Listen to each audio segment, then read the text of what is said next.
Halo Sobat Mania, kembali lagi di BRC Official, ada kabar menarik nih mengenai buang berlian, beli perak, ironi PSM Makassar di BRI Liga 1.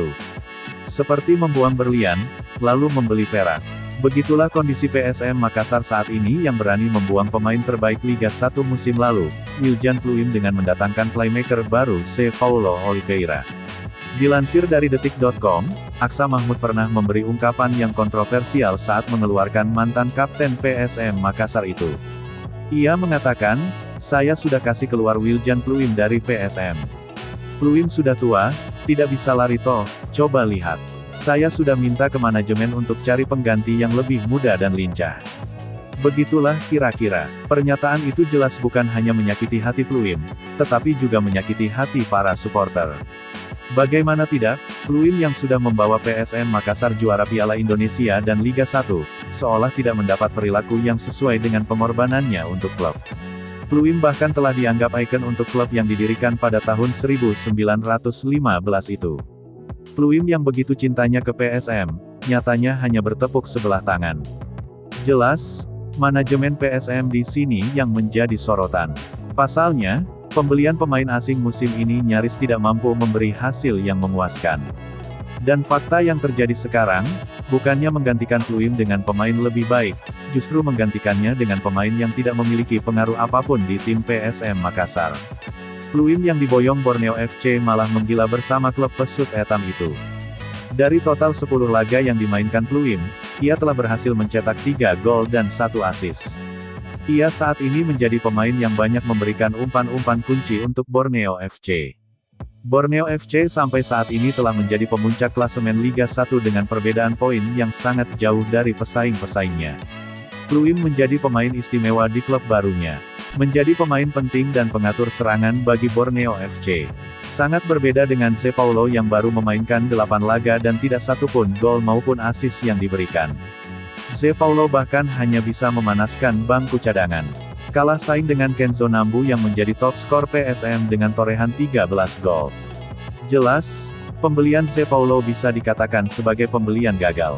Manajemen PSM harus mengevaluasi hal ini. Utamanya Aksa Mahmud yang telah berjanji akan membawakan pemain yang lebih baik dari Pluim sekali lagi, muda dan lincah katanya. Bukan hanya Pluim, PSM juga pernah melakukan hal yang sama. Tahun lalu, manajemen melepas striker tajam Ramadan Sananta dengan menggantinya dengan Andi Harjito. Padahal Sananta merupakan salah satu tulang punggung klub musim lalu. Sananta menjadi striker lokal tertajam dengan torehan 11 gol untuk PSM Makassar. Torehan ini membuat Sananta dipanggil Coach Shin Tae-yang untuk mengisi stok striker timnas Indonesia. Sananta di klub barunya, Persis Solo telah mencetak 8 gol. Berbanding jauh dengan Andi Harjito yang hanya mencetak 1 gol musim ini dan lebih banyak menghabiskan duduk di bangku cadangan bersama Zé Paulo. Pekan ini, Borneo FC akan menghadapi PSM Makassar pada lanjutan pekan ke-30 BRI Liga 1.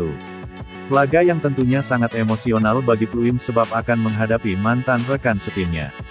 Pastinya, pada laga itu Pluim dan Zé Paulo akan menjadi dua pemain yang paling banyak disoroti.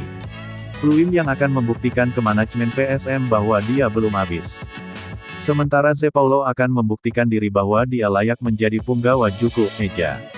Laga besar PSM Makassar melawan Borneo FC akan dilangsungkan pada Jumat, tanggal 29 Maret tahun 2024 pukul 21.30 WITA.